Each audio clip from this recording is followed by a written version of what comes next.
Welcome, everyone, to the Cosmic Reads. Woo! There's a person. That's my wife. Hello, wife. Hey, there's Happy. Hey, Happy. Yeah. They say hi. Yeah.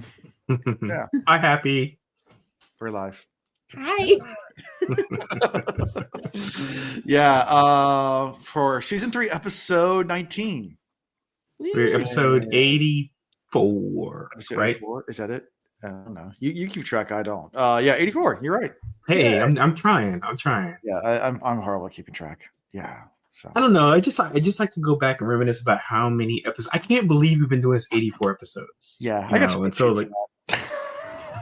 so I just like to make sure, just if ever, where I'm like, we only do this for like a little bit. You know how people like ask you like, oh, I've been doing a podcast. You're like, well, how long you been doing that? I was like, a few years.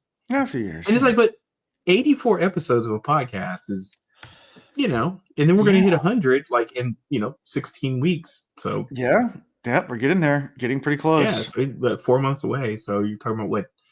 We're going to April, so that's gonna be like sometime in like July, maybe August, I guess. Yeah, let's look at some statistics since we're getting up there. Oh, we like our numbers have really increased. I didn't realize we're spiking. I need to release more episodes on a regular basis. All right. We've had 7,485 streams. We have Nice. 200 followers on Spotify. That's pretty cool. All right. Yeah, followers is a big deal. I mean, yeah, mostly a male audience. So hello to our males. In a good spread of ages.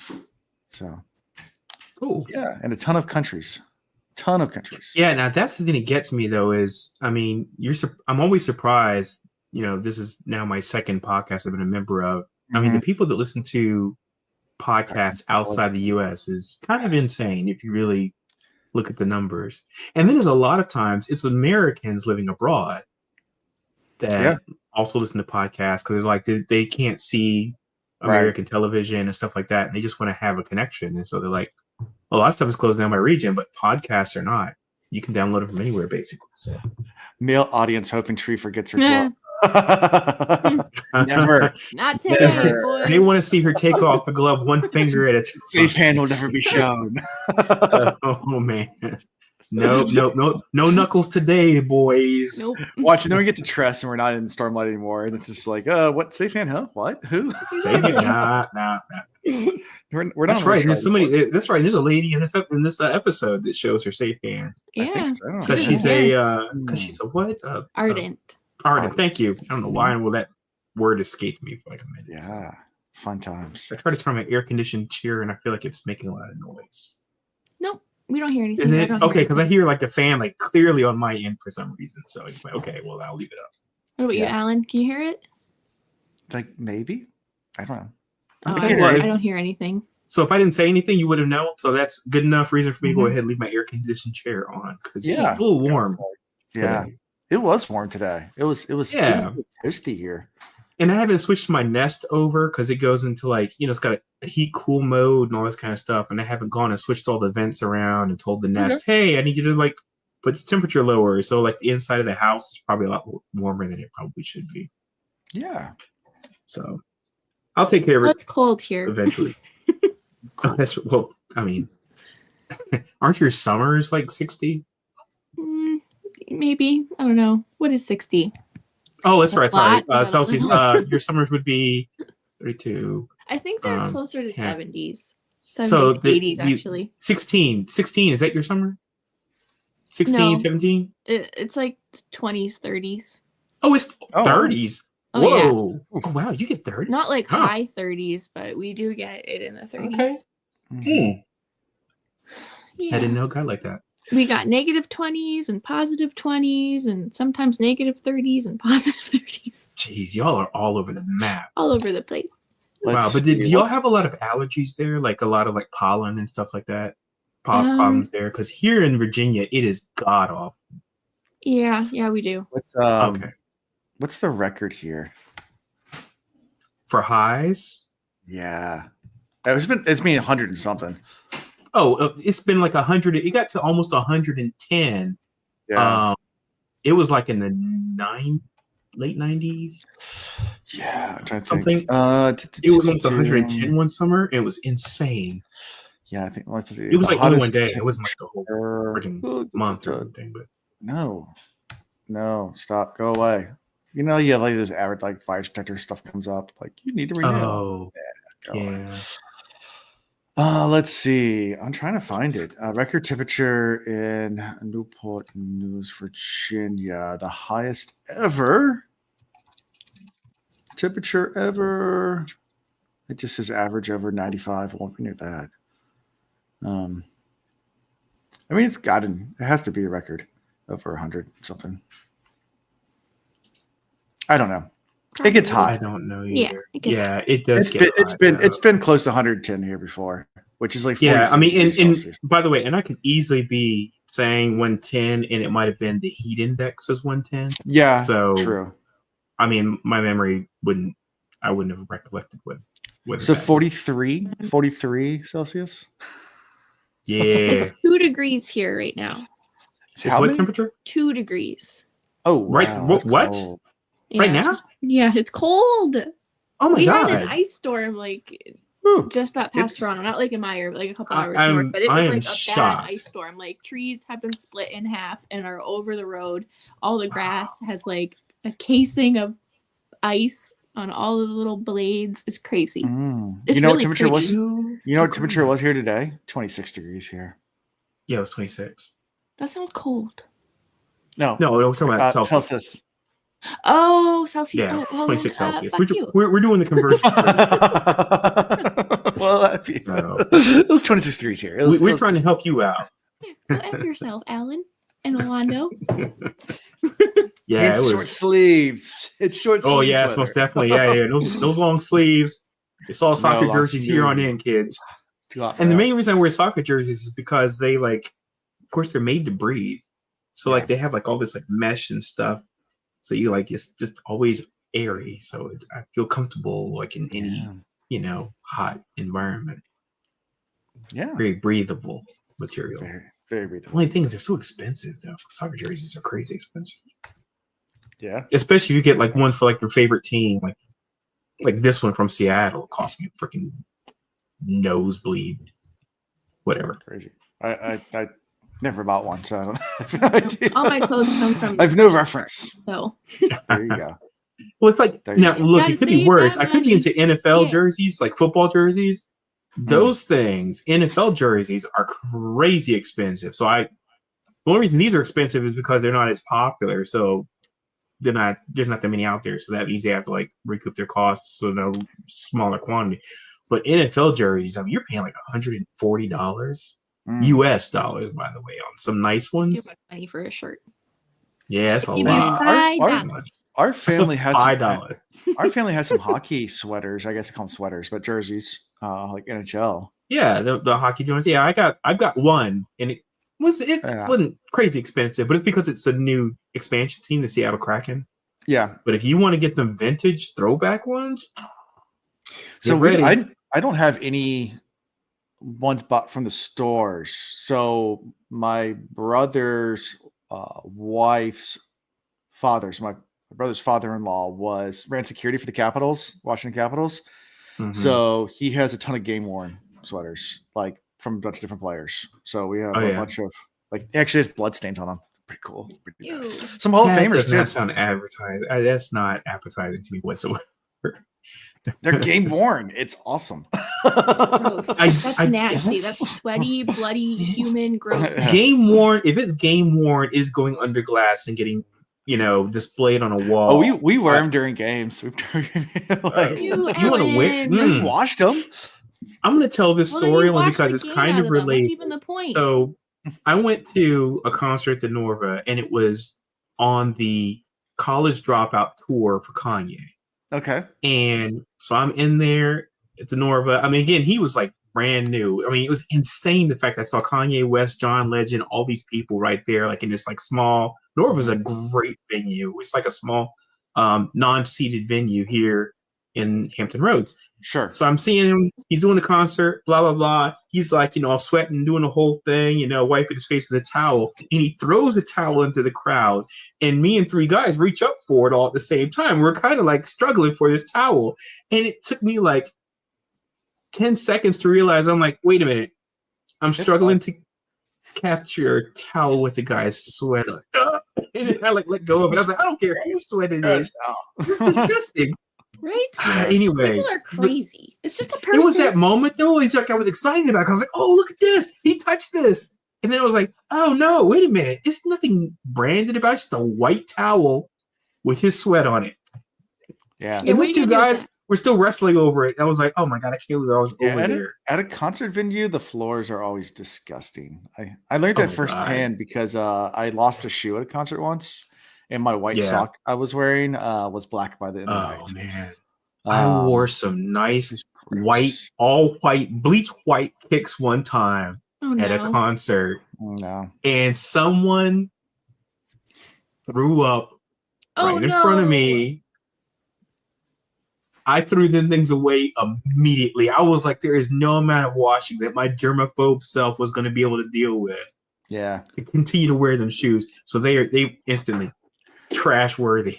Well, mine got stolen. My one shoe got stolen. I got ripped off my foot and thrown on. It got thrown onto the stage. Oh, I thought you said it got stuck. I thought you were saying it got stolen. Stolen.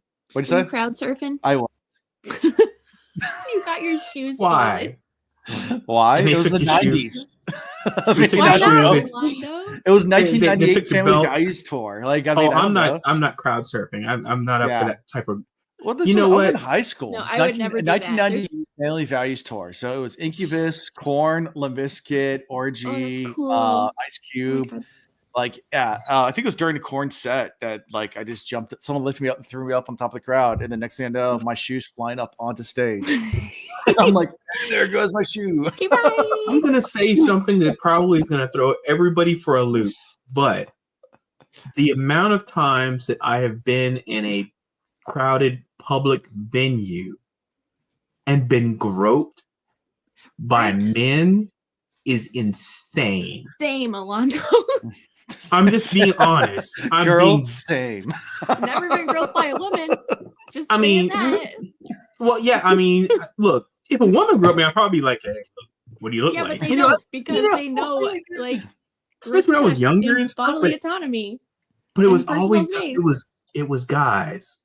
It would be a guy, and he's just close up and just groping me. And I'm like, oh, no. Yeah, which is why I won't crowd surf ever because there's too many gropey people. Yeah, I can't do it. I can't do that. So that's the reason why I will never grope. Crowd surf. I just got my shoes stolen. No, I don't grope. The idea of groping. I just got my shoes stolen and thrown on stage. It wasn't. Yeah, you got lucky. Yes. Otherwise, you might have had your dignity stolen. Yeah. I lost that about a year later, somewhere. A year later, you lost somewhere in a cornfield over in Iowa. No. It's still there, I think. I never found it again. Wow. You went searching. I went looking. I never found it again. He looked hard. It was not there. So he was just kicking rocks like one of the Peanuts characters. Oh, man. Yeah, it's somewhere. I can. Yeah, been gone for years. All right, one day it'll make its way back to you. That sounds like a quest. That sounds like a quest, Alan. You got to go back and the quest for Alan's dignity. This sounds like a Indiana Jones movie. Indiana Jones and the quest for Alan's dignity. Get the little red dot. Get on a horse and right out there and see if we can find his dignity. There it is. You get the little red dot. That's right. That's right. You got to follow it to go across the map. We get there. He's like, there it is. I see it. It's blinking on the horizon. There's Alan's dignity. That's where it was. That's where it was. It was there the whole time, Alan. Yeah. And so much was anyways, this is the most divergent thing I think we've ever done for the start of one of these episodes. What? So no way. It's only 9:19. This is pretty close. Huh? Okay. It's only 9:19. We've gone on for 45 minutes easy. At the beginning and not even gotten into the book? Oh, yeah. What? Lady, that's true? Absolutely. That's true. We've actually gone 45 minutes. Yeah, we're bad. We're awful. I don't know why. Oh my goodness. I cannot believe we still have listeners. Right? Unless we're entertaining. I hope we're entertaining. And they're increasing, Alan said. And increasing. People are like, man, these idiots are hilarious. I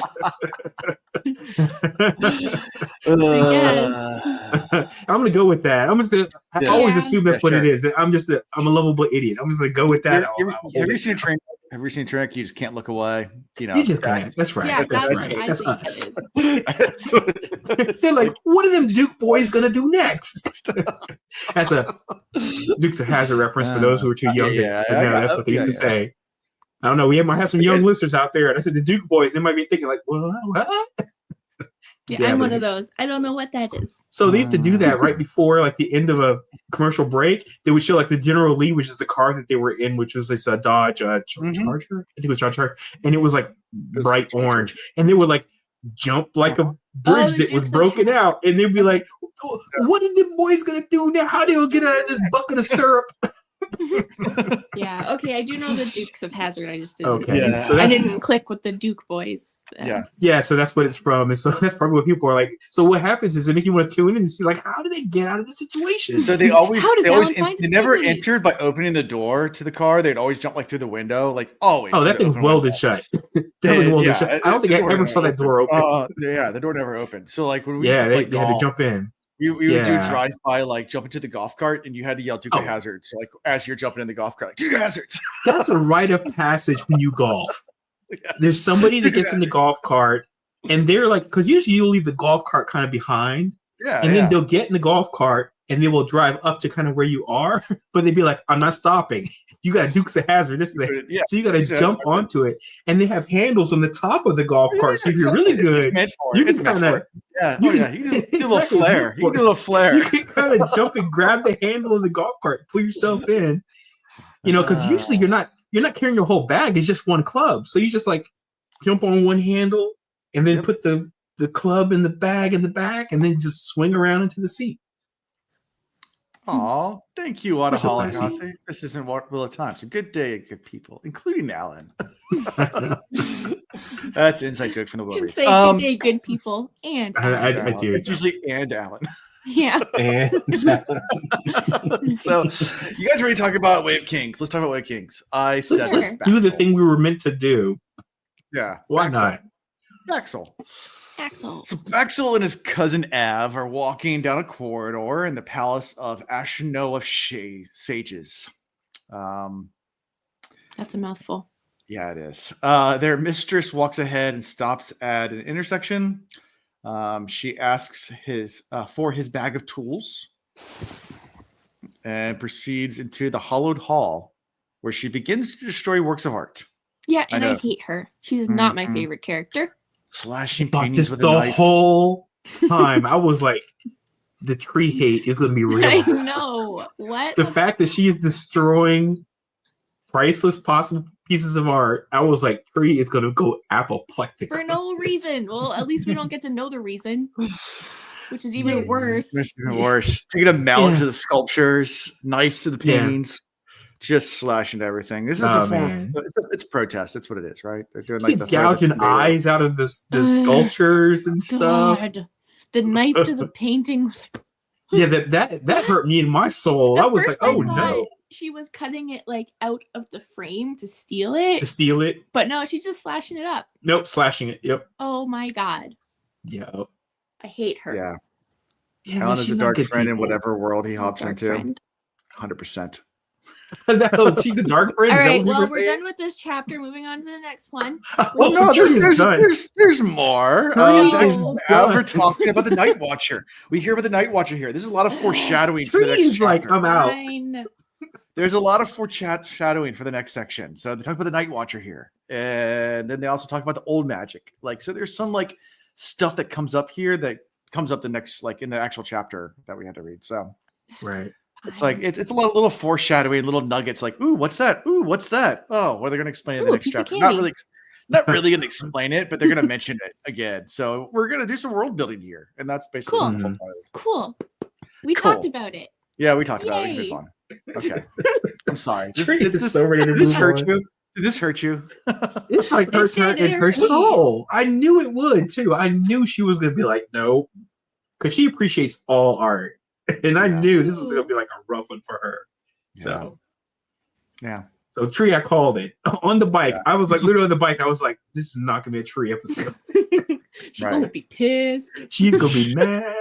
It was not long. It was a very short little interlude. Yeah, all of these are pretty short as far as I'm concerned. Yeah, not until we get to the actual chapter. The chapter's pretty long. Yeah, the chapter was but the next one's the one I want to talk about the most because it's the most. Because now we get to talk about quantum physics. Oh yes, here we go. All right. Okay, but for real though, is there more you want to talk about of that last chapter? Like, yeah, and then really, it's like they held up going to do the last thing because we're gonna make the most noise, and that's the moment you realize it's like it's really in your face that they broke into a spot that they're like bashing up all the stuff, and they're gonna do the most the thing that's gonna probably trigger the most reaction, right? Like either alarms or whatever, and save that for last. And so she goes in there with the rubber mallet or something like that. Mallet, some kind of mallet. Yeah. And she goes in there banging. And what were the things they were talking about? They were talking about their boon and a curse, apparently, and get the phrasing request just right. And Ab said it doesn't matter, No, they were talking. That's right. They were talking about that whole curse thing. Yeah. Sorry. And so it doesn't matter. You're going to be cursed anyway, like kind of thing. Right. It's such a weird concept to me. This whole Night Watcher. The Night Watcher. Curse, blah, blah, blah stuff. And of course, it comes back in the main chapter, which I'm like, what the F? Foreshadowing. Right. So now I'm like, got all questions. And now I'm like starting to think back to previous chapters and wondering what other stuff might have been either a curse or a benefit that they got. This really sounds like one of those. What's the you don't know what you're gonna get when you oh my gosh, it's a play or something, and it's the curious something curio or something like that, and there's the devil, and it's like you'd wish for something and you give you something, but there'd be unintended consequence. Sure. Like I can't remember the name of it. I'm sorry, I can't remember the name of it. It's a literary, it's like a small short story or something like that. But anyway, I don't know. I mean, that's how usually how like a traditional djinn works. Like actually the old genies, like right. Because that's what that's what a genie is based on a djinn. Right, a djinn. Which a djinn, you get something, but you get like it. There's definitely like twisted. Yeah. And that sounded very much like how they were describing this. Like, if I word it just right, then they can't twist it. And the other guy's like, well, they don't actually twist it. I want to have super sight, but you're going to see the world upside down. Oh, no. Yeah. That was so crazy. You imagine living your life seeing everything upside down? That I can. And he said he got used to it. I'm like, I guess. I mean, considering the fact that we all see upside down, technically. So the way it works is you actually perceive everything, and it's flipped upside down when it goes through the lens and is received by the retina, and then your brain flips it right side up. But also it also messes up. So let me pull up the image.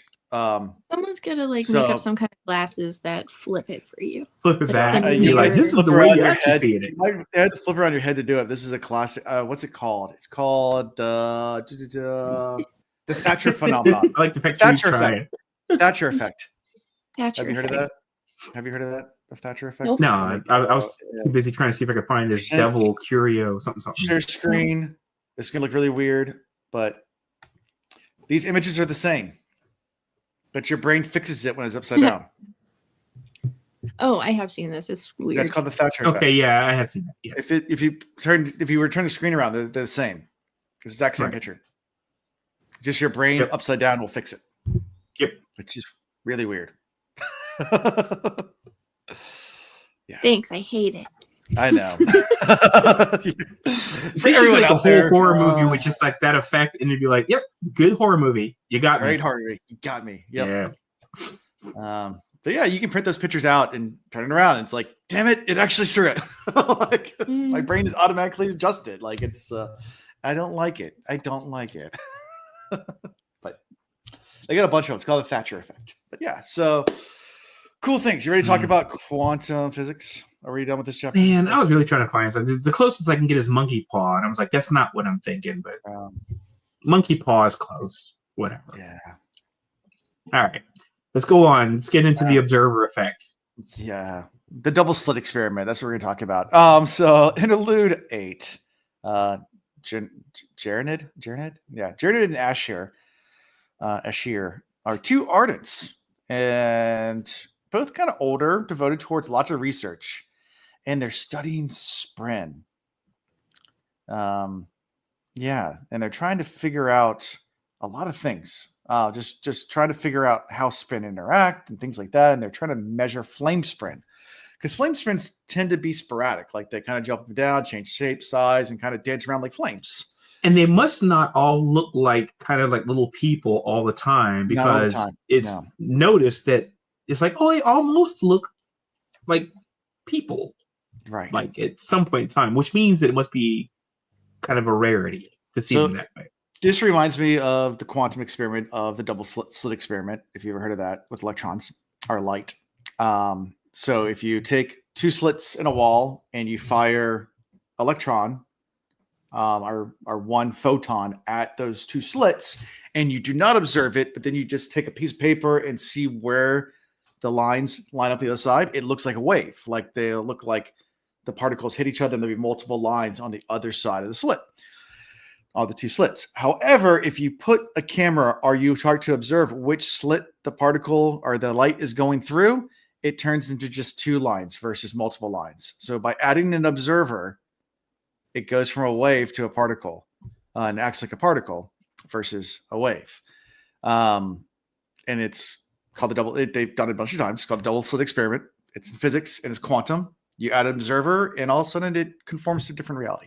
And that's all part of what I've always heard it called is the observer effect. The observer effect. Because just the fact that you're observing it, you are automatically influencing the result you're going to get. It's also the same. It's also the same thing as the Schrodinger. Schrodinger. Same thing. It's exact same quantum. By you observing it, you've actually by you observing it, you've now determined what it is. What the outcome is both alive and dead while the box is still closed. While it's closed, you've now observed, and now it defines. So I assume that back when we were first reading this, it was mentioned by someone that quantum physics is a part of this. I assume this is one of the things that was probably being referenced to was like this measurement of the fire Spren. Right. And I know they're trying to figure it out, but I'm like, the more you try to measure it, the less you're going to really get close to a true answer. Right. But because you are influencing the outcome.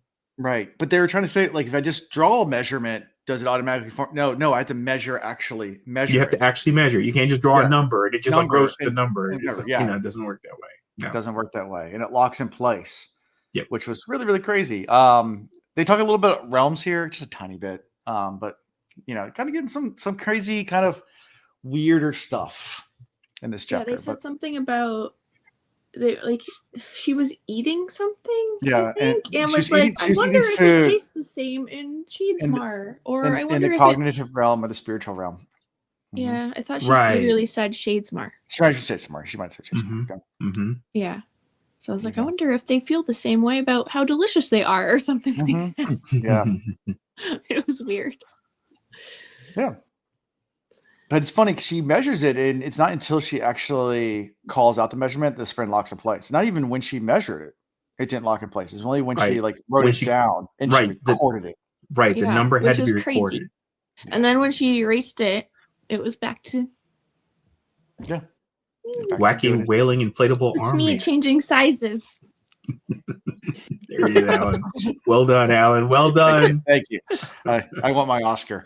You have it down, sir. You got it down. Wacky inflatable arm flailing arm man. Wacky wailing.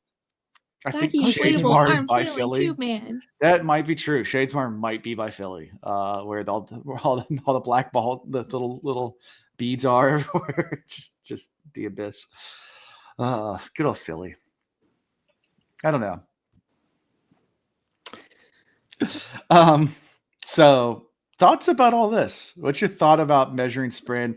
Trying to get a little glimpse of what sprint are. Any closer? Any more thoughts on this, Alondo, or just even more confusion about what all this means? Oh, that's what you guys a while ago. I don't care anymore. I'm like, I don't care anymore. I'm just here for the story. Look, I don't even care. First of all, the only thing I cared about is the Shiza sprint. Where's the Shiza sprint at? That's all I care about. He's a Stinkonia. If there's a sprint for everything, but then there's like these weird rules. It's like some are observable, some are not observable. Some people kind of believe in the sprint. Some people don't really think they see sprint. It's so obscure and all over the place that I'm like, it's not meant for me to come up with like some like one theory. What do they call that? The single theory of everything. Gosh, theory of everything. Yeah, that. Which I can't remember what the formal name is right now. There's no one thing that's gonna like check off all the boxes for all the different situations right now, and I'm like. And this is the first book in the series, so I'm like, I'm not going to try to put too much weight into. It's like trying to get like relative physics and quantum physics to work together. That's the big problem. That physics, small things work like this, and big things work like this. Which is why they have really big commitment issues as far as trying. I love astrophysics. I love things on large scale, but sometimes you start trying to bring that stuff down to the micro level. And the quantum level, and things get really weird. To use a scientific term, really wonky. Yeah.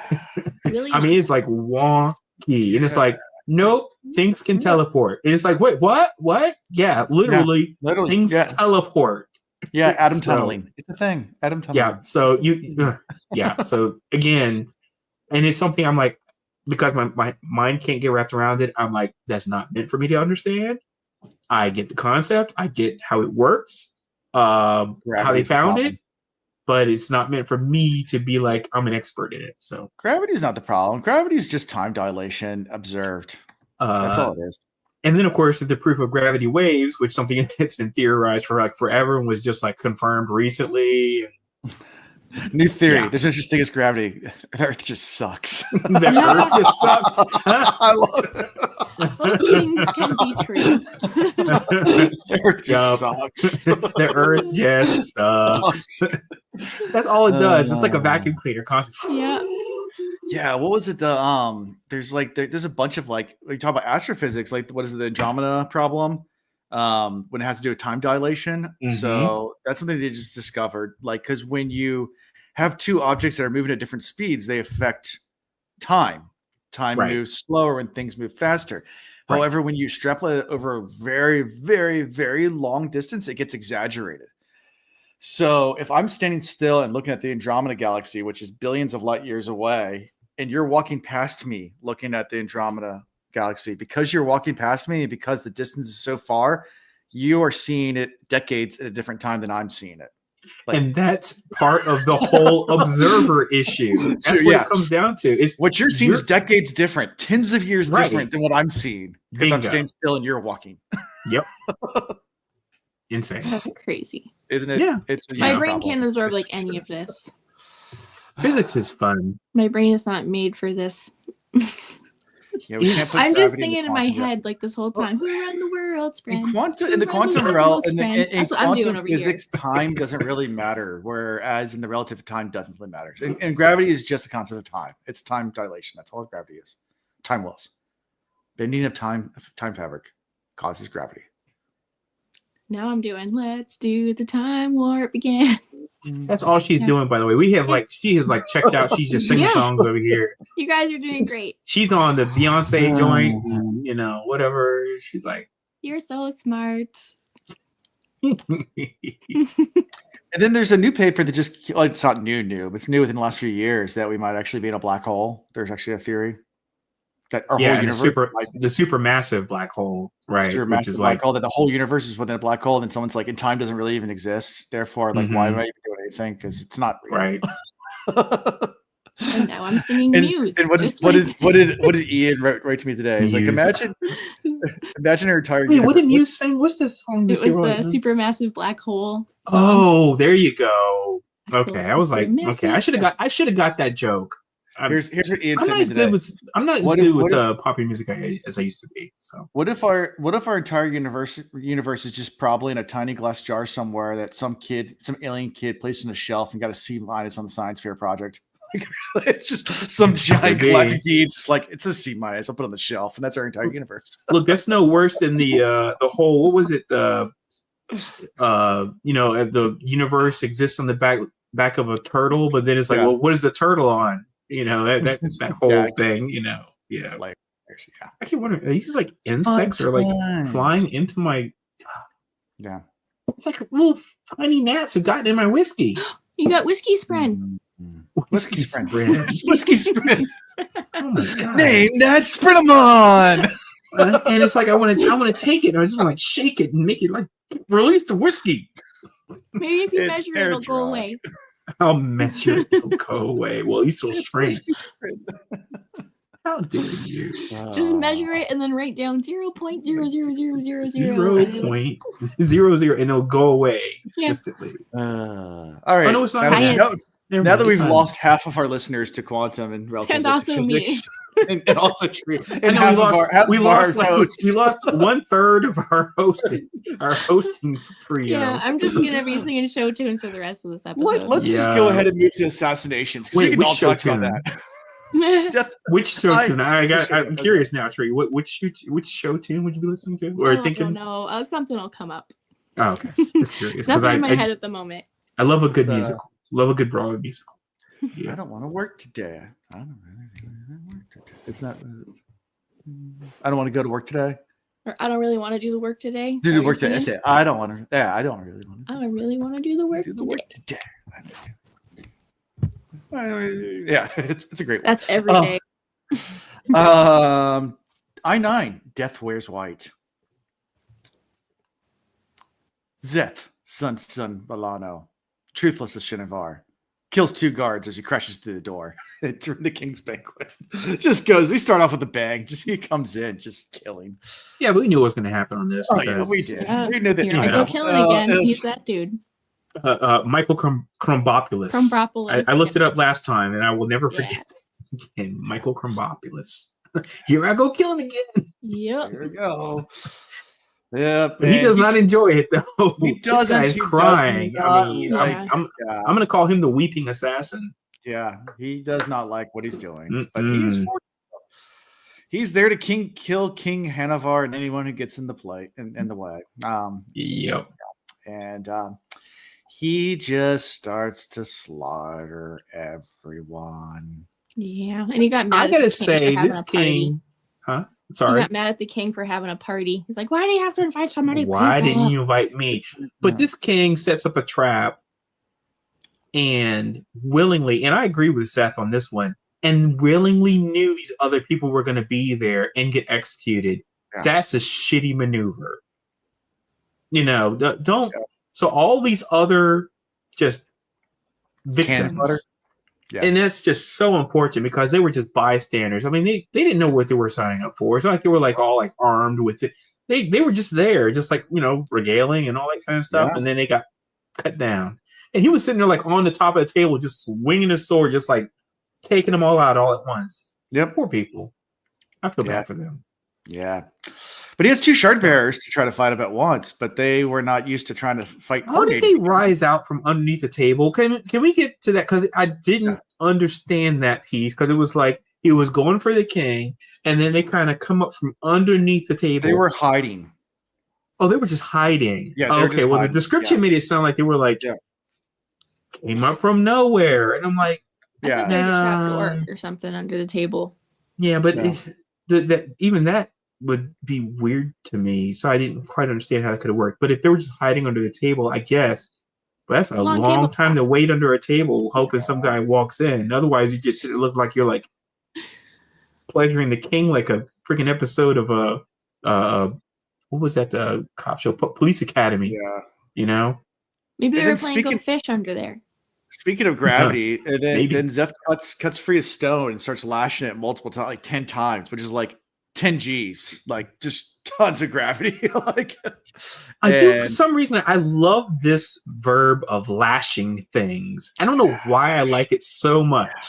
and he's like, I lashed this thing and I lashed that, and you know exactly what's gonna happen. But I don't know why I like it. It's like that's a great verb. So I like the use of the verb to say that you're lashing something to something else. So basically, you're creating gravity, but what you're really doing is creating a relationship between an object and a direction where another object is. Yes, right. Like the wall or something. So I find it really interesting. So yeah, crushes one of the shard bearers with a giant boulder, just with like unhuman or not. I guess not human, but ungodly speed. And it fell much quicker than a regular boulder would fall with the normal gravity. Because it's like 10 times gravity. Like he lashed it so many times. That. Like adding more power to it. It's like So it's like it just. I mean, I can't imagine seeing something fall and then falling like unreasonably fast.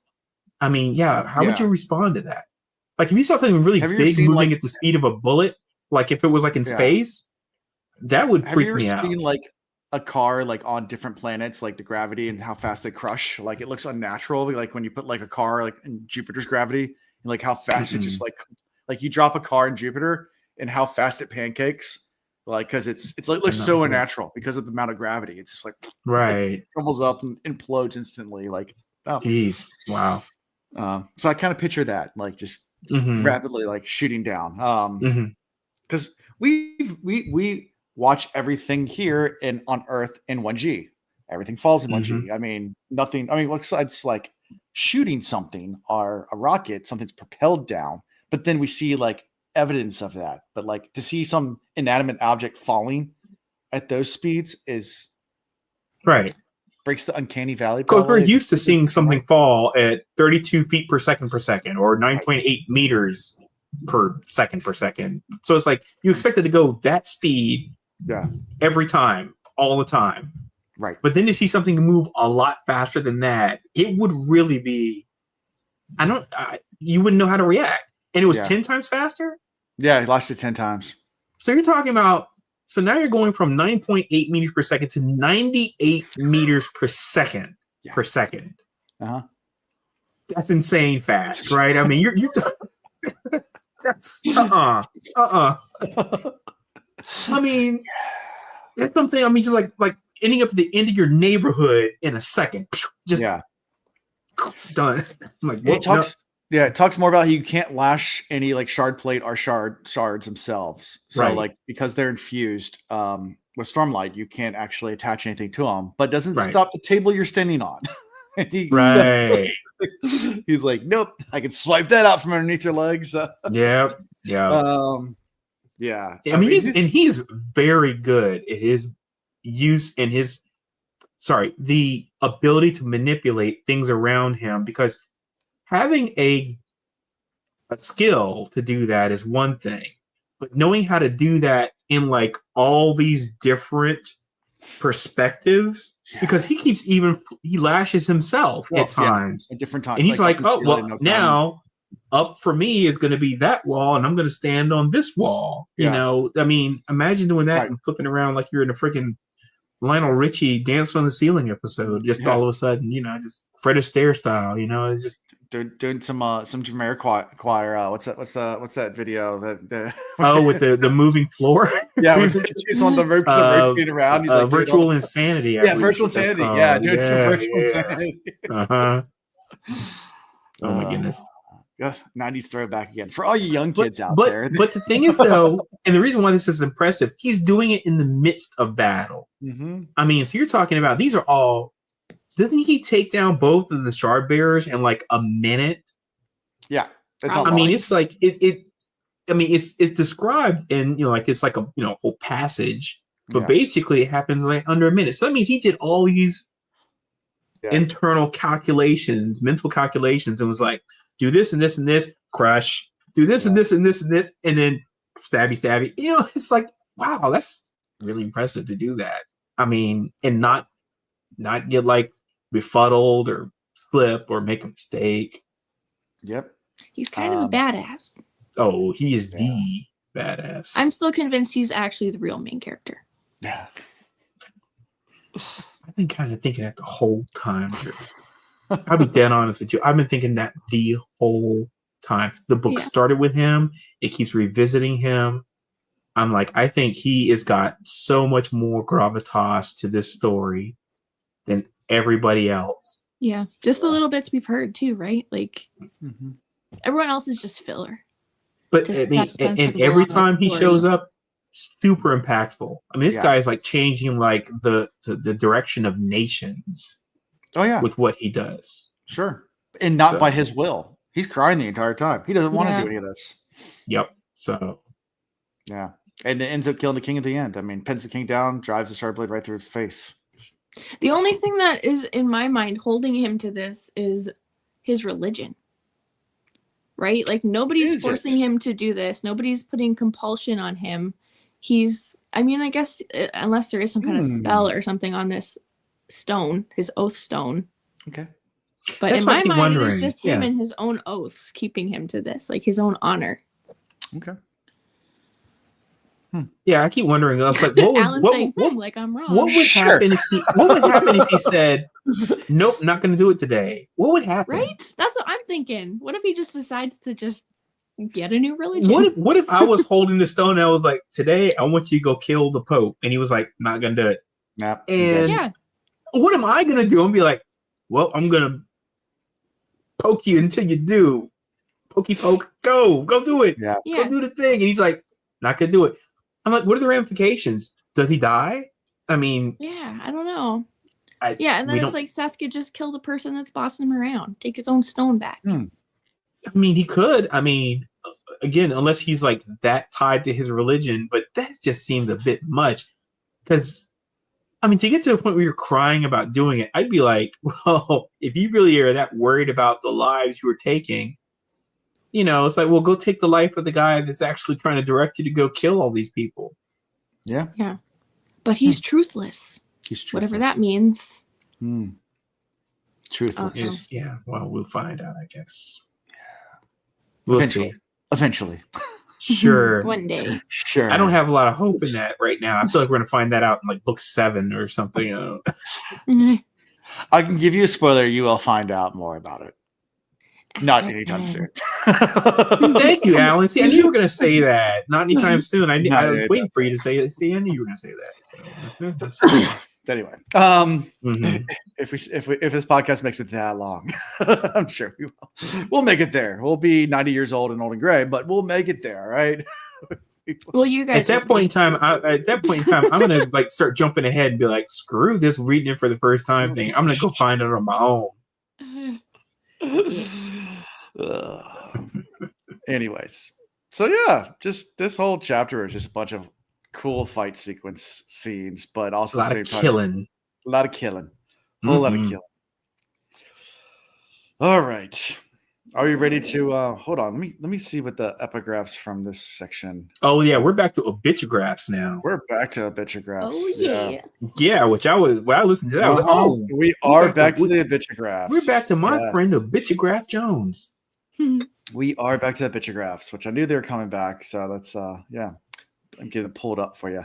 Yeah, I was. All right. You're thrilled about it? Yeah, because I mean, obitugraphs is much more entertaining than listening to like some random phrase that I'm like, I could care less. But I'm like, when I hear like, oh, this is recorded and when so and so died at such and such, I'm like, oh, okay, cool. Because then it's like I can start kind of crafting an idea or coming up with why is this happening. But it's just random like phrasing. I'm like, not phrasing, Archer. It was just random phrasing. I'm like, I don't get what that does for me, and I'm not gonna go back and reread it, but I will go back and read these obitugraphs and find out like, is there a connection between all these people? Now that we're hearing stuff about these visions in the past, these recount. What's the word? Recountenance? That doesn't sound right. But you recount the situation that happened in the past. I feel like I kind of want to like look back on some of these other ones, these ones in the past, and see, well, is there any possibility these happened during one of these like visions? You know, interesting. I'm curious. Yeah. So, well, chapter 52. This is part. What part are we on? We're in part 4. Storm's Illumination. Damn. Chapter 52. A Highway to the Sun. And we start with an epigraph, which is, I am standing over the body of a brother. I'm weeping. Is that his blood or mine? What have we done? Dated Venevev 1173, 107 seconds pre-death, subject, an out-of-work Vaden sailor. Yeah. So I liked all of that. Mm-hmm. I was trying to like see if I could piece that together. I didn't have enough time to really consider it and put it in timeline form to figure out exactly when that happened, but I will after this evening. So we start with Dalinar in the Storm Dream, whatever you want to call it, the visions. He's right in the middle of it, and this is an interesting one. Because he's at this keep, Feverstone Keep is the name of the keep. And he's trying to reason out the time and place and why he's been sitting here. Well, first he had a talk with his son though about the abdication. Very quickly, yeah. Okay, sorry, yeah, I'm jumping ahead. So very, very quick before the storm's approaching. Yeah, Dalinar discusses the decision to abdicate to Aegelin. Right, because I mean, it sounds like because he's trying to talk him out of it, which I was shocked. By the way, I really thought he was going to be all on board with this. Like he was going to be like, "No, Dad, it's a good idea. Step down, move out, blah blah blah." But he's really trying to talk. And I had a lot more. And this reason I'm bringing this up is because I had a lot more respect for him because I thought he was going to be immediately like, "Nope, you're embarrassing me. You're embarrassing our family." Right. Blah blah blah. But he was like, "No, let's just try and see if we can come with another angle, another way to deal with this." And he was like adamant about like, "No, you're too good a person. We can't just take you off the chessboard." That kind of thing. So that's the reason I wanted to make sure we talked about that because I had renewed respect for his son. Yeah, good for him. Aegelin's a good boy. Yeah, because I mean, for a second there, I was on the fence about him. Yeah, I don't know about you, Tree, but I was. Well, yeah, totally, because he's an Alethi, and I don't really trust any of them at this point. I think they're all assholes. Hey, except for Dalinar. Yep. Yeah, and I've been Tree. Me and you. I felt the same way, but this was the moment where I was like, "Oh, okay, there's some nuance here." So anyway, that all being said, sorry, Alan, we can go ahead and keep moving forward. I just want to make sure. I forgot to go that part because I just got really excited about the dream. Right. And then of course, they had a conversation, and then he lashes him down to the chair. And then he lashes him down, ties him down. The dream starts. Yep. Goes right into. He's standing on the keep. Some things he notices right away that are really strange is the Lord of the Keep has dark eyes, which really throws Dalinar off. He's like, why is a dark-eyed person giving commands? Like, this doesn't make sense. Like, dark-eyeds are lesser than us, but there's a dark-eyed that's in charge. Obviously, and he looks out in the field and he notices that there's an army approaching. One of the scouts. Not an army approaching, right? I thought he just notices that like somebody's approaching. Which a scout's approaching, but then they notice the army behind the scouts. But they're not army though, right? They're just basically hundreds of shard bearers. Yeah, but that's not an army. That's like have you seen one shard bearer is an army? All right, have you not seen? But they're not an army. They're 200 to start.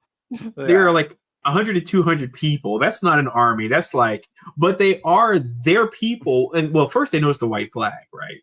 Right. Supposedly a white flag, which it says, "Hey, we're friends," because they don't really know who they are at this point in time. Right.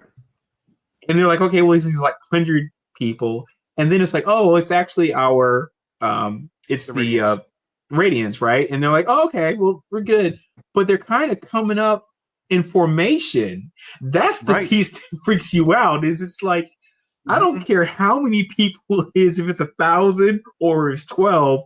If you're walking up in formation, you start saying, "Wait a minute, this is not that type of approach."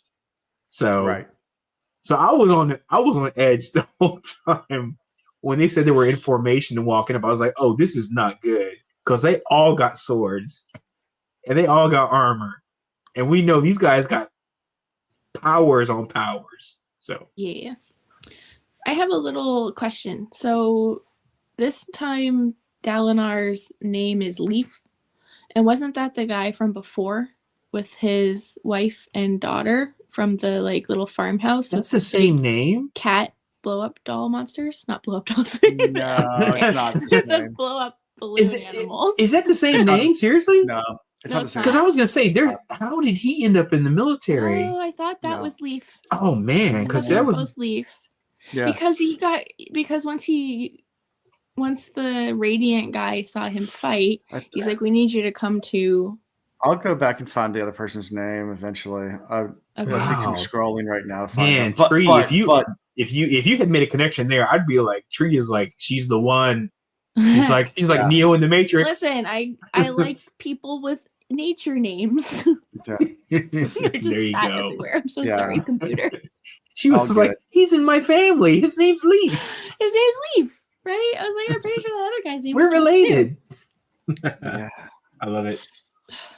So, as they're approaching, they open the gates up to let the scout in, and Dalinar slips out to go running up. As everybody's telling him to stop towards the Radiance to try to get closer to see what's happening.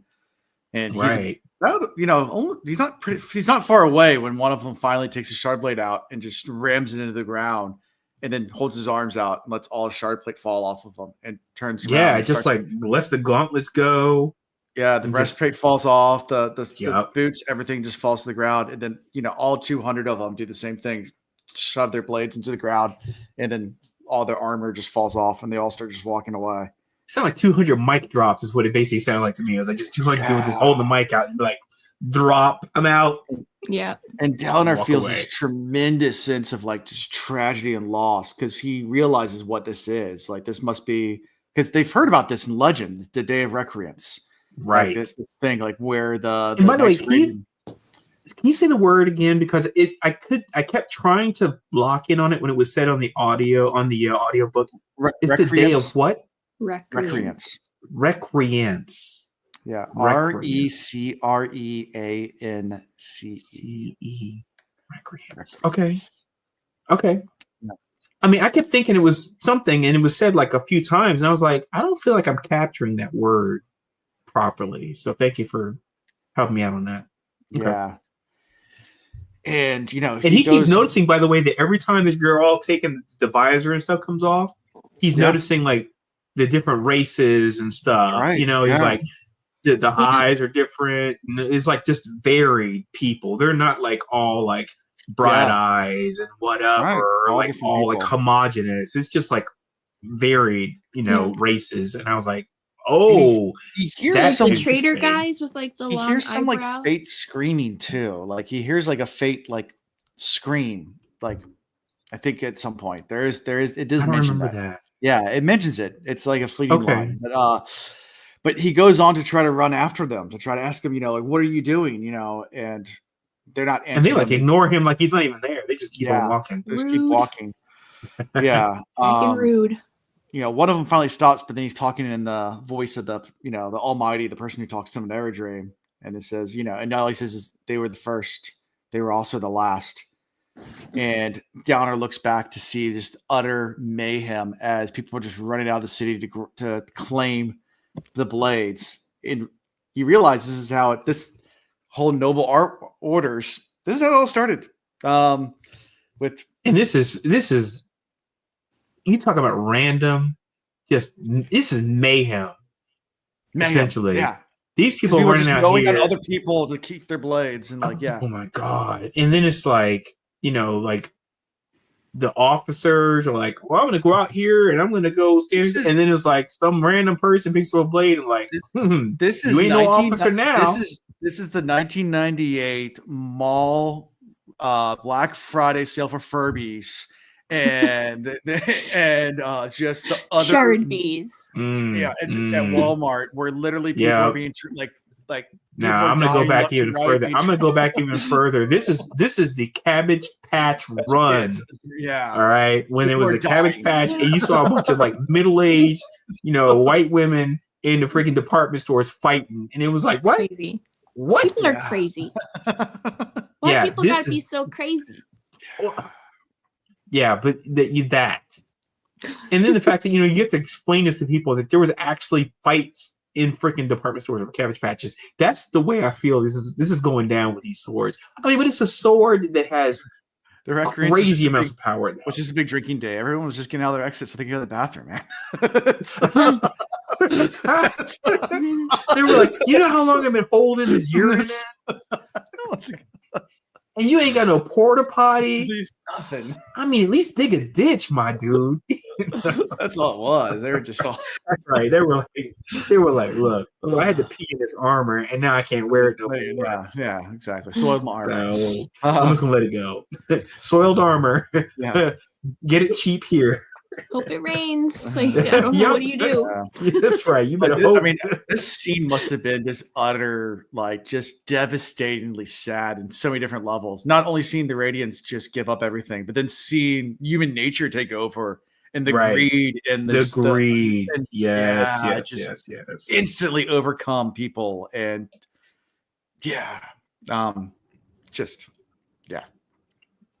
I mean, and they don't even understand that it's like these weapons of amazing power and destruction are going to the hands of people that, they've got no training, but they also have, you don't know what their moral compasses are whatsoever. They're in the army. You don't know. It's like it could be somebody that was, previously a thief or something like that, and they're running out there. I mean, it could be anybody. I mean, literally, you don't know what their backstory is. So now it's like they have this like freaking unimaginable power in their hands. I guess they even say like one noble, like one of the officers tries to get them to stop, and they immediately turn and cut down officers. And once they see it happen, they all start cutting down all the officers and just like right. And we're in charge now.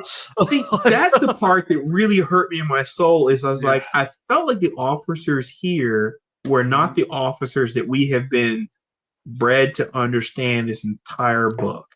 Yeah, because even when it, like when Dalinar is like, the Dalinar is actually, kind of running through and trying to get through. Right. And he's like kind of like barking orders and people are like, who are you? And whatever.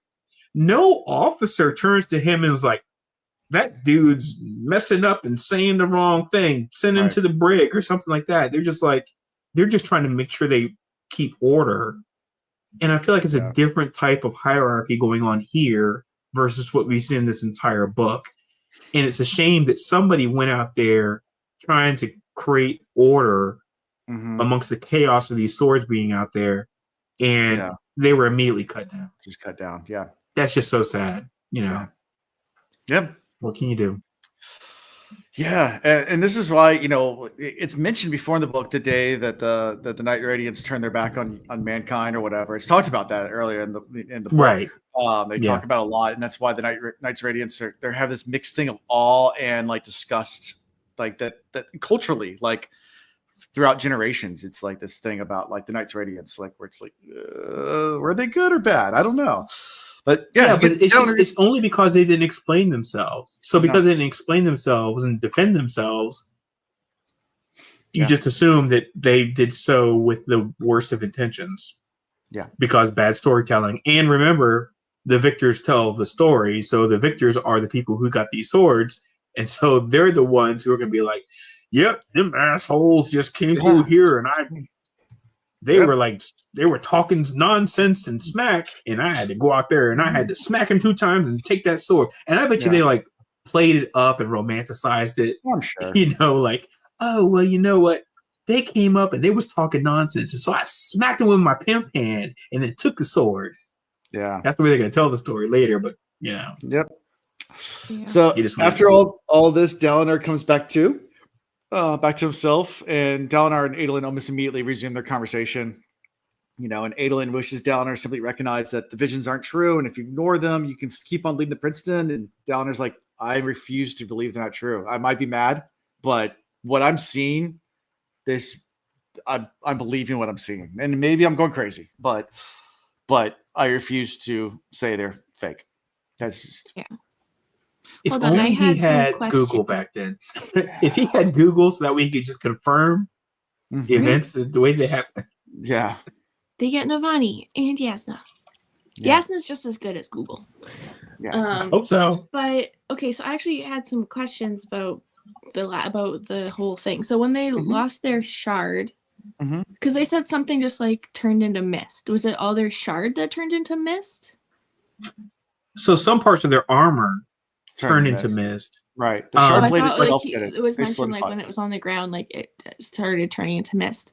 And then they also said that Dalinar, I think the gauntlets turn into mist. I think it's like the gauntlets fell off of him, and then that turned into mist. I think I remember that. Yeah, I don't know. I'm still confused about like if the sword is connected to the armor, or the armor and the swords are separate things. It seems like they're separate things. I don't know. Rapho, yeah. Yeah. And then Dalinar said that he only knows about 100 shard blades. Right. And these people dropped 200 shard blades. Wait, no, Tree. 300, because remember, it was 200 that walked up, and then another 100 fell from the sky. Oh, yeah. I missed that. Boom. And joined them. So it was 300 blades. There's and they only 300 blades, and Dalinar only knows about 100 of them. And you know about 100. I was like... Yeah, and you know my favorite phrase, the math don't math. This was only one little group of the Radiants, too. Yeah, and this was only 2 of the orders of the 10. Out of 10. I'm like, where did these start? Now, of course, the reason why I think this probably all makes sense is only because he really focused on the fact that the swords were shimmering. Mm-hmm. They had like a glimmer to them. But they lost their shimmer almost immediately. But the moment that they let them swords go and put them in the ground, lost all the shimmer. So it's like, you wonder if maybe they become either brittle or something can be broken, can be destroyed, something. Because they don't have that. Read the book, Dalinar. Just read the book, is what the guy says to This is what I'm not some RTFM. Read Wheel of Time, and they're asking, or not read, sort of watch the show, and they're like, "What about this? What about that?" I'm like, "Read the book. Read the books. Read them." Well, again, that's my IT thing saying the RTFM thing. Sorry, that's what we say. But yeah, it's the same thing. It's like read the books. Anyway, that's all. I just wanted to be like, what the heck, and comment on that a little bit before we got too far into this chapter. No, I'm glad you did, because that's crazy. Because the math doesn't math. Doesn't math. Kind of, but yeah, it doesn't math with what they know. But yeah, we know some people have sneaky ones. Like Shallan's got a sneaky one. That's probably maybe not accounted for. I don't know. Mm-hmm. Yeah. There might be some. We know that we know at least one of the Parshini was wearing shard plate. We don't know if they had a shard blade on. Yeah, they have plate, but we don't know about a blade. Yeah. Yeah. So, I don't know. There might be more out there. Apparently there's a lot more. Apparently there's a lot more, yeah. And there could be some that are lost to time. This is like thousands of years before. Gonna go out with a metal detector looking for there could be one at the bottom of some random lake that some hobbit dropped down there, and ooh, that's where like the big snake water monster comes out. There's one at the bottom of there, because like that's like a Zelda lake. It's precious. You know what I mean? Yeah. There's definitely one there. Anytime I get to put Gollum in there, I gotta. Yeah, you gotta do that. We weren't even talking about Gollum, damn it. I was talking about Lord of the Rings. No, man, anytime the ring got lost to time, and like we love to celebrate Andy Serkis. That dude was like the mocap, like not the first dude to do that, but he was like the guy that was like, everybody's like, you need to get nominated for an Oscar for your performance on this, man. Come on. Yeah. Yep. So yeah. Anyway, thoughts on all this before we go to talking with Adolin and Dalinar about being crazy, and then Navani laying on that Riz thickly. Thickly. He's laying on the Riz. Go ahead. Because she even dancing around. I mean, I feel like at this point, at this point in time, we're gonna start bringing that type of terminology. We got to work in the word skibbity now. Yeah, we got to. But seriously, think about it. She is definitely laid it down. Game, okay. She's not playing around. Navani knows what she wants, and she ain't afraid to say it. All right. Oh man, she was like, "I'm about to put it on you." And he was like, "Don't ask me one more time." He's like, "Thankfully, she didn't ask me that one more time." Yeah, because that one more time was again. He was. If she asked me that one more again, Like, really, she just has to ask him one more time. Like, one more time at any point, he's in. He was like, man. Oh man, she was about to tear this room up. Yeah.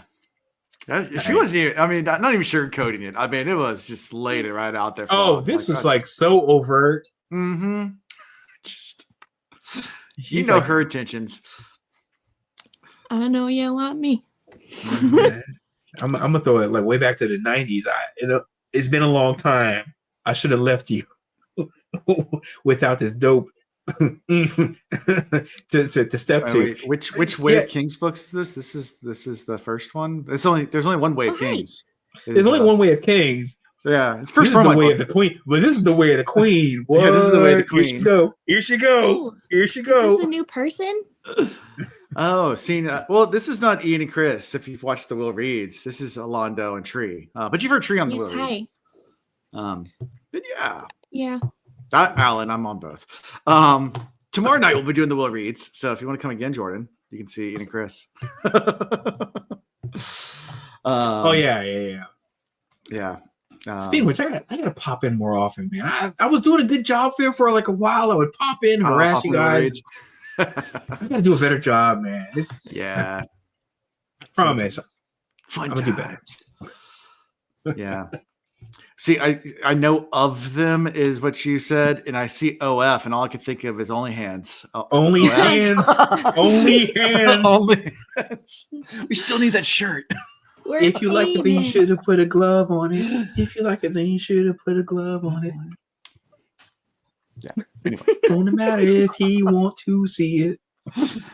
Like he and Chris need. That's it. I'm done now, Alondo.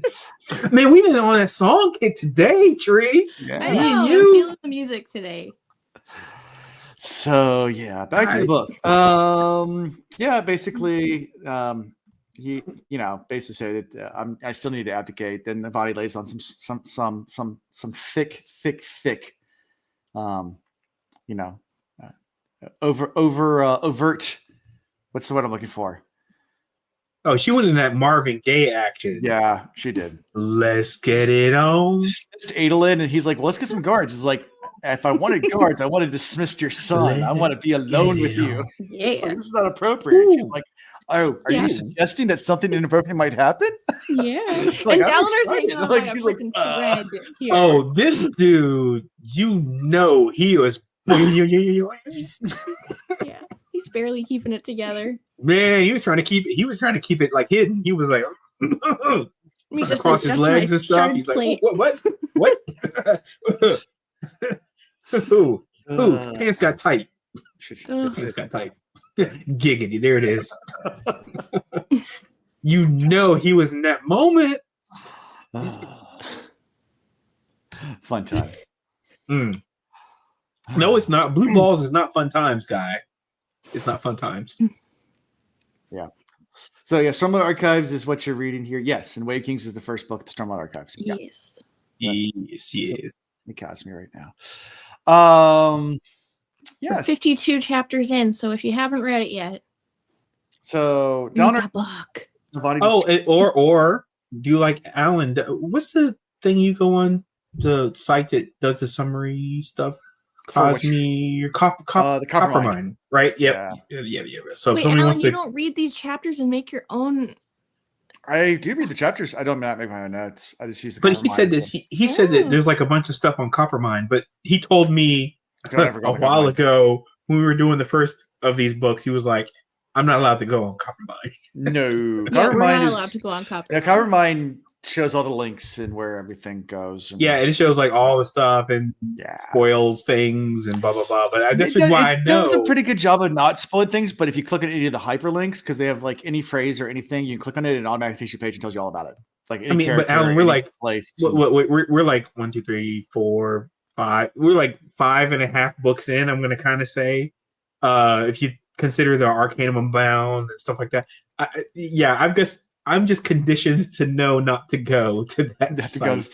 Because you've told me it might spoil. I used to do the whole thing where I took lots and lots of notes when I had time. That was called COVID. And then now I don't sit at home all day long. Yeah. COVID. This was like 5 years ago when COVID happened. The magical time. The magical time of COVID, where I had all the time in the world because I couldn't do anything else but read books and do podcasts. Yeah. Oh man, that was almost exactly 100 years after the Spanish flu, which is the same experience. It's almost like time is a wheel. It's almost like it's a wheel of time. Yeah. It's crazy. Oh. Yeah. Yeah.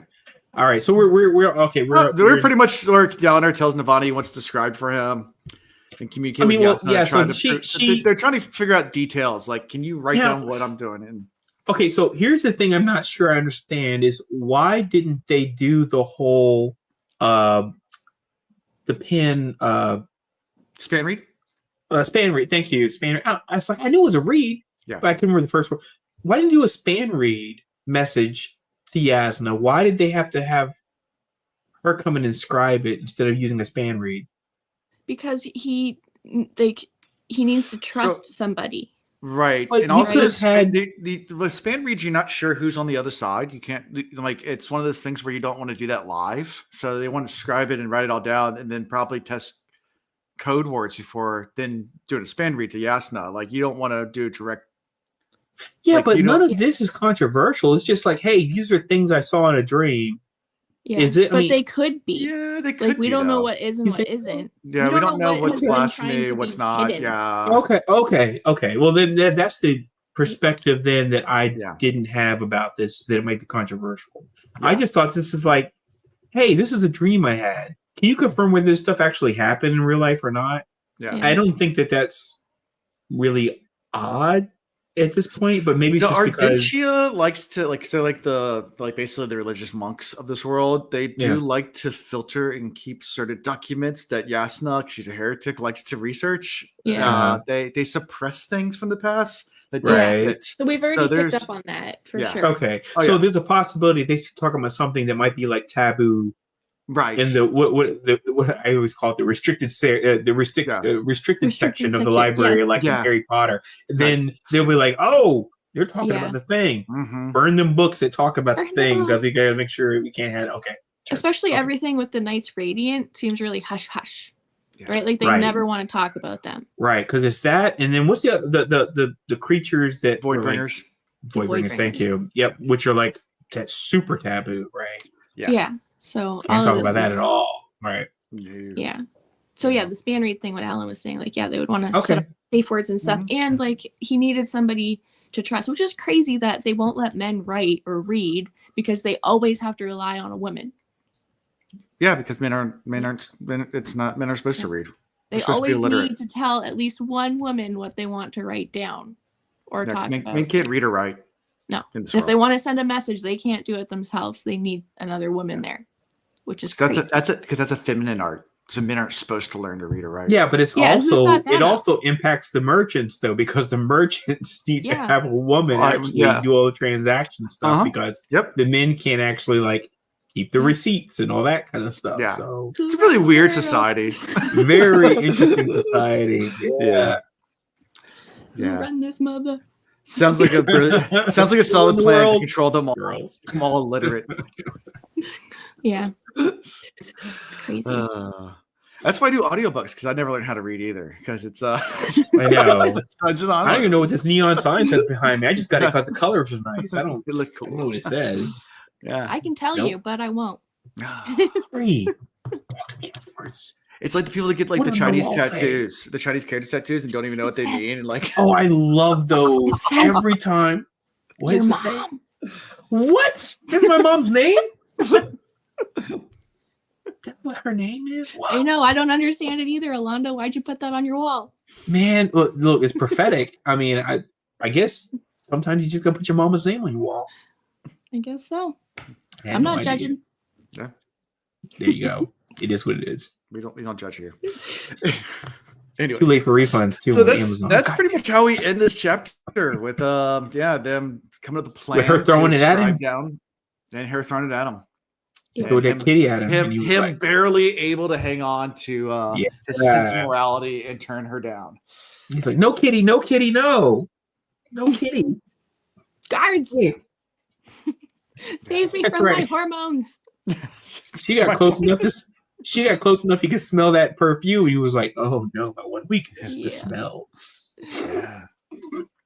Got some of that. Get some of the naughty sprin popping up everywhere. Some horny sprin. Naughty sprin.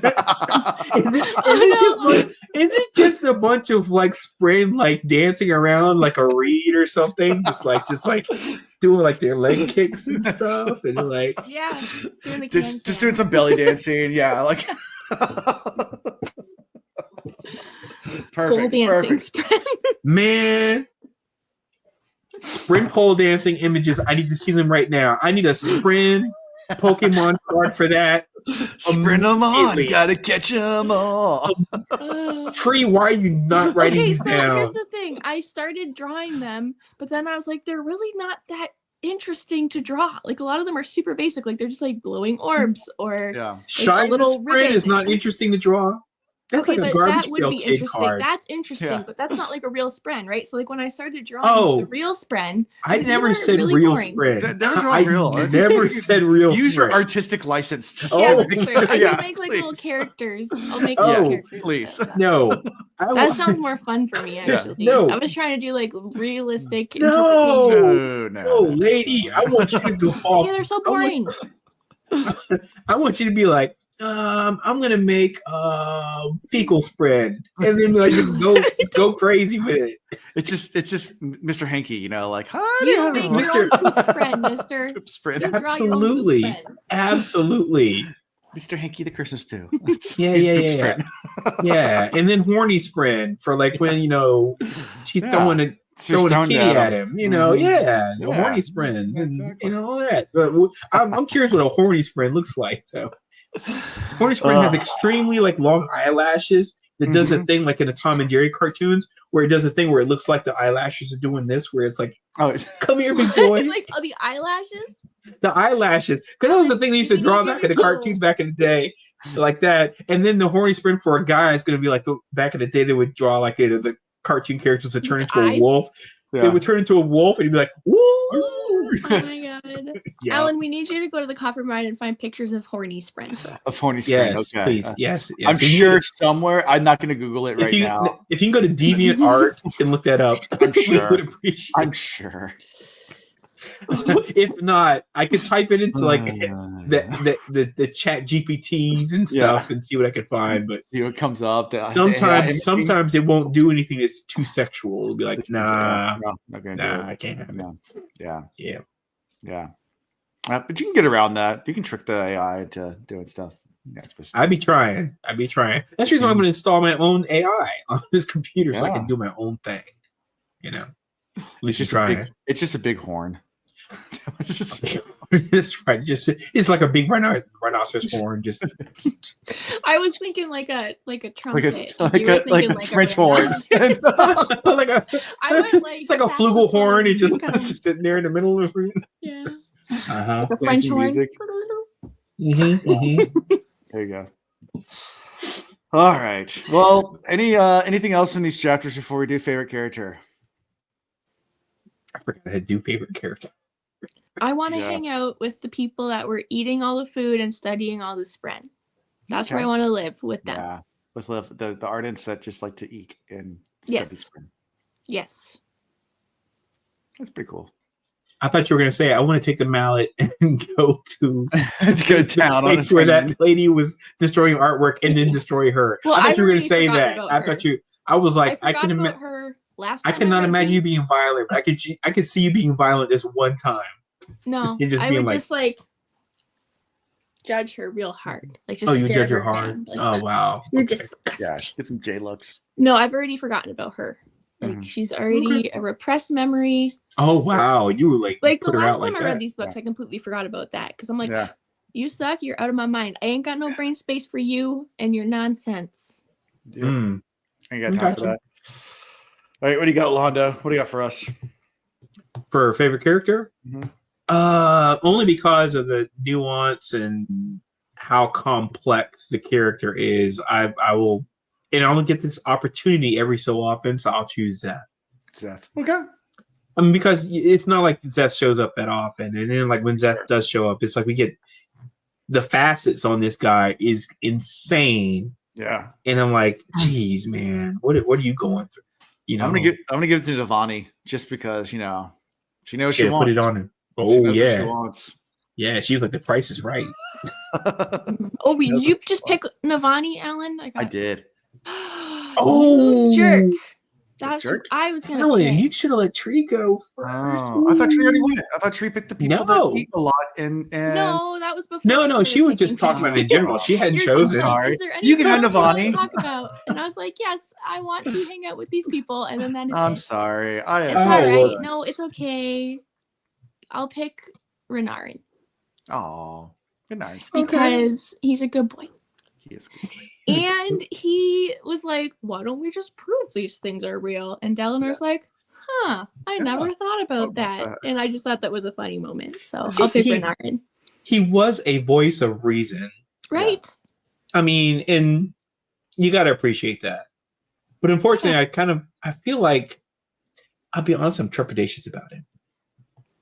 I feel like he's going to do something about him yet. Like, no, and I feel like he's the kind of person. Kind of like, I guess I can't say that because we don't really know. I could see him being a double agent, double crosser dude, easily. Interesting. So that's the reason why I'm still on the fence about him in general. I don't trust him because I don't feel like people like this that show up in these books that are kind of in the background, kind of participating.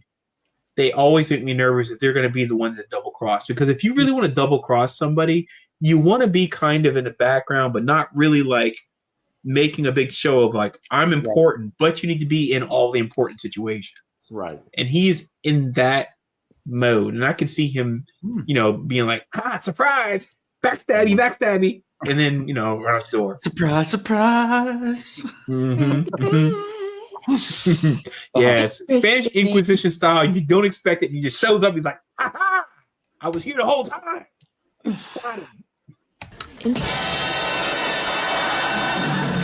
Nobody expects the Spanish Inquisition. There it is. Oh my god, that could happen. I could see that happening. Renarin is the Spanish Inquisition. He could be that guy. So I'm really on the fence about. That's fair. Well, at this moment. He's still a good boy, and he had a good idea. But it could be he's trying to hedge his bets and try to make sure he's trying to, He's the little baby brother at this moment, and I like him. So okay. He's not like a baby, but he hasn't done anything to really, put us in that mode where it's like he might be bad. Yeah. Or working for the other side or gonna sabotage stuff, but I'm just always trepidatious about somebody who's just kind of. I'm always nervous about people who are on the periphery, and I feel like he's one of those guys. So I'm like, that's fair. I gotta keep an eye on you. Yeah. Who else do you feel like that about? There's a lot of characters I feel that way about. So if you want me to put that together for you in a list, and I will put that in essay form for you. I mean, but there's a whole bunch of characters where I'm like, I don't know about you, your cow. It's like your cat, your horse. It's like I don't trust you. So it's like there's a bunch of people where I'm like I don't really know what I think about you. You don't show up enough, and I don't know who else you're talking to. Yeah. I'm too trusting. I like everyone until they give me a reason not to. Yeah. So I am generally that way in life. I am not that way in literature. Yeah. Because except for when it's like a Brandon Sanderson religious group, I immediately don't trust them. Like, no matter what. Hey, consider that's what my happened. One rule. Yeah, I mean, that shit. There you go. We've already learned. But everyone else is fair game. Sure. Look. We had a dude try to poison with some jams. With some jams. You know what I'm saying? It's like this is the way you got to treat people in these books. Yeah. You can't trust everybody. So until you do something to show me, what's that? The Doobie Brothers song. I really need to learn. show me your love or something like that, whatever that. But I need you to show me your love. I need you to show me that you actually are in this and you love these people. Otherwise, I'm like, Shallan's stealing. Yasna is just murdering people. Zeth is an assassin, and Alana's over here like Rhaegar's the bad guy. Now, Seth is coerced, not doing it on his own, right? Yasna, she kind of went out murdering bad people. She's kind of on the fence too. Like I like her. She murdered bad people. Now she did go out seeking them, which was a little rough. But she knew that there was people out here doing some nasty stuff, and she went out there and found them. You know, there's that. And then Shallan's stealing for very specific reasons. It's basically because her whole kingdom is about to go destitute because her dad died, and they're trying to be like, they're basically doing a weekend at Bernie's right now over there, right? So yeah, they're like, the dad popped up, he's like sitting there like dancing around, he's got like the sunglasses on, but it's like, Bernie, you okay? No, he's not okay, he's dead. Really, seriously, now I think about it, that entire kingdom is weekend at Bernie's. Yeah, that's more hilarious than the more I think about it. So. Right, and they've been doing this for a long time. Like, this is not just a weekend at Bernie's. This is like a few months at Bernie's. Oh yeah, the months at Bernie's. Oh my goodness, and they've been doing it for like I love it. I love it. Fun times, Alan. We need more weekend at Bernie's gifts that we can use when it comes to anything related to that family, because it's going to come up more and more, I'm sure.